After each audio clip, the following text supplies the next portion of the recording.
नहीं, मुझे लगता है कि इलेक्शन कमीशन ने पहले ही कहा कि जो आप आरोप लगा रहे हैं उसके सबूत दें। एक संवैधानिक संस्था के ऊपर आरोप लगा रहे हैं, उनसे सबूत मांगा जा रहा है, सबूत नहीं दिया। और कल जब प्रोटेस्ट किया तो ये पहली बार इतिहास में होगा कि इलेक्शन कमीशन ने 30 लोगों को, सभी विपक्षी पार्टियों के तरफ से 30 सांसदों को आमंत्रित किया बात करने के लिए, लेकिन उनके पास न कोई सबूत है, न कोई आरोप में दम है। वो तो देश के लोगों को गुमराह करना चाहते हैं। और अब जब देश की जनता ने उनको ठुकरा दिया है तो अब वो अपना खींच या अपनी हार का ठीकरा इलेक्शन कमीशन पे फोड़ना चाहते हैं। पहले ईवीएम पे फोड़ते थे, अब मतदाता सूची की बात कर रहे हैं, एसआईआर की बात कर रहे हैं। एसआईआर में कर्नाटक के एक मंत्री ने खुद अपनी सरकार के खिलाफ सवाल उठा दिया तो उसको डिसमिस कर दिया गया। और आज हिमाचल में उनकी सरकार है, तेलंगाना में सरकार है। तो इसी इलेक्शन कमीशन की चुनाव की देन है कि आज कांग्रेस की भी 2 राज्यों 3 राज्यों में सरकार है। तो अब वो इस बात को नहीं समझ रहे कि लीडर ऑफ अपोजिशन हो करके केवल इलेक्शन कमीशन पे हिट एंड रन कर रहे हैं, आरोप लगाना और फिर जब सबूत मांगा जाए तो वहां से भागना। अब कल तो पूरे देश के सामने एक्सपोज हो गए कि जब इलेक्शन कमीशन उनको बुला रहा 30 सांसदों तो कह रहे हैं कि हम पूरी भीड़ लेके जाएंगे। तो अगर इलेक्शन कमीशन पे आप कोई आरोप लगा रहे हैं, कोई बात आपको करनी है, तो एक डेलीगेशन मिलेगा, उसमें भी 30 लोग तो कम सांसद होते नहीं। तो इससे साफ है कि वो मतलब पूरे देश में केवल एसआईआर को, जिसकी जो चुनाव की एक प्रक्रिया है ट्रांसपेरेंट मतदाता सूची बनाने की, उसको लेकर के लोगों को गुमराह करना चाहते हैं। लेकिन कभी भी जनता इस बात को समझ चुकी है और इससे साफ लगता है कि बिहार में वो चुनाव के पहले ही अपनी पराजय स्वीकार कर चुके हैं। जी सर, राहुल गांधी ने ये भी बोला कि आज हम देख सकते हैं कि इंडिया की डेमोक्रेसी की क्या हालत है। 300 एमपी जो है इलेक्शन कमीशन से मिलना चाहते थे, अपने डॉक्यूमेंट प्रेजेंट करना चाहते थे, लेकिन उनको मिलने नहीं दिया। ये सिर्फ ये दिखाता है कि ये लोग कितने डरे हुए हैं, क्योंकि 300 लोग अपना अपना जो सच है वो रिवील कर देंगे।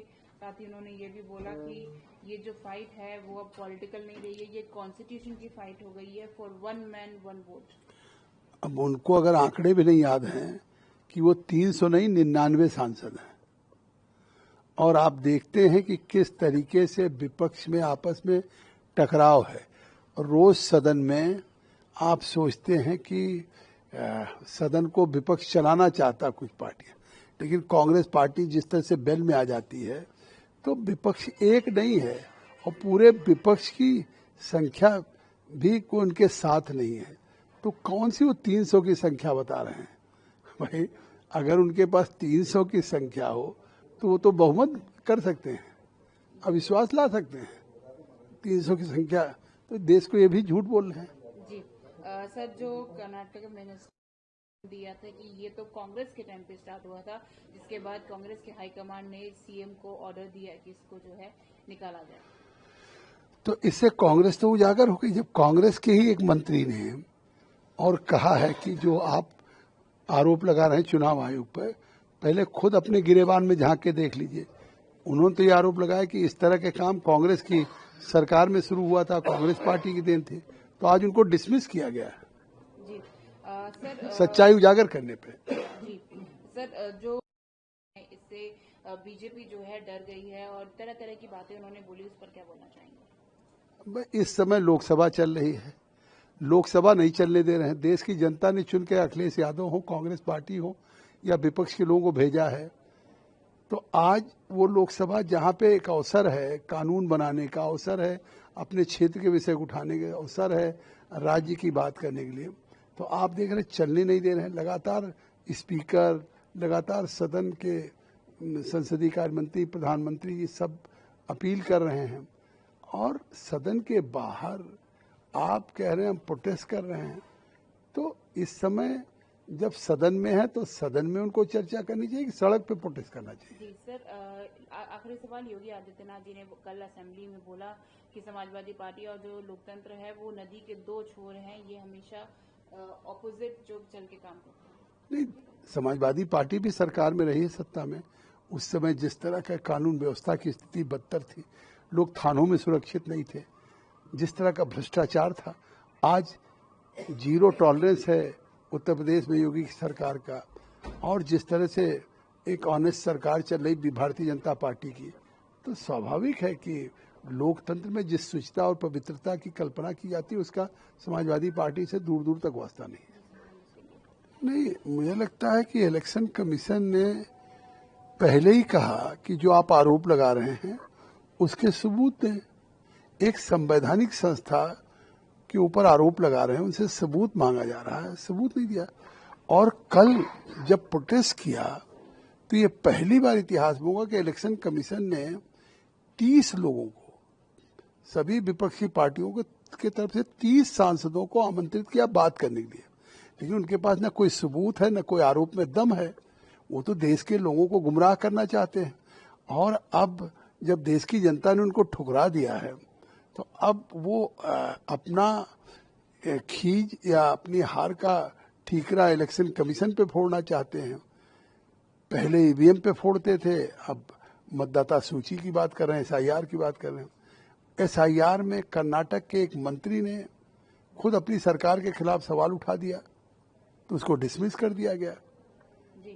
और आज हिमाचल में उनकी सरकार है, तेलंगाना में सरकार है, तो इसी इलेक्शन कमीशन की चुनाव की देन है कि आज कांग्रेस की भी 2 राज्यों 3 राज्यों में सरकार है।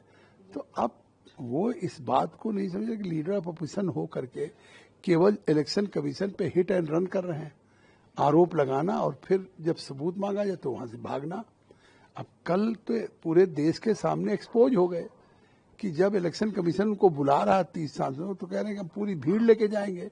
तो अगर इलेक्शन कमीशन पे आप कोई आरोप लगा रहे हैं, कोई बात आपको करनी है, तो एक डेलीगेशन मिलेगा, उसमें भी 30 लोग तो कम सांसद होते नहीं। तो इससे साफ है कि वो मतलब पूरे देश में केवल एसआईआर को, जिसकी जो चुनाव की एक प्रक्रिया है ट्रांसपेरेंट मतदाता सूची बनाने की, उसको लेकर के लोगों को गुमराह करना चाहते हैं। लेकिन कभी भी जनता इस बात को समझ चुकी है, और इससे साफ लगता है कि बिहार में वो चुनाव के पहले ही अपनी पराजय स्वीकार कर चुके हैं। जी सर, राहुल गांधी ने ये भी बोला कि आज हम देख सकते हैं कि इंडिया की डेमोक्रेसी की क्या हालत है। 300 एमपी जो है इलेक्शन कमीशन से मिलना चाहते थे, अपने डॉक्यूमेंट प्रेजेंट करना चाहते थे, लेकिन उनको मिलने नहीं दिया। ये सिर्फ ये दिखाता है कि ये लोग कितने डरे हुए हैं, क्योंकि 300 लोग अपना अपना जो सच है वो रिवील कर देंगे। साथ ही उन्होंने ये भी बोला कि ये जो फाइट है वो अब पॉलिटिकल नहीं रही है, ये कॉन्स्टिट्यूशन की फाइट हो गई है, फॉर 1 मैन 1 वोट। अब उनको अगर आंकड़े भी नहीं याद हैं कि वो 300 नहीं 99 सांसद हैं, और आप देखते हैं कि किस तरीके से विपक्ष में आपस में टकराव है। रोज सदन में आप सोचते हैं कि सदन को विपक्ष चलाना चाहता कुछ पार्टियां, लेकिन कांग्रेस पार्टी जिस तरह से बेल में आ जाती है तो विपक्ष एक नहीं है, और पूरे विपक्ष की संख्या भी कोई उनके साथ नहीं है। तो कौन सी वो 300 की संख्या बता रहे हैं भाई? अगर उनके पास 300 की संख्या हो तो वो तो बहुमत कर सकते हैं।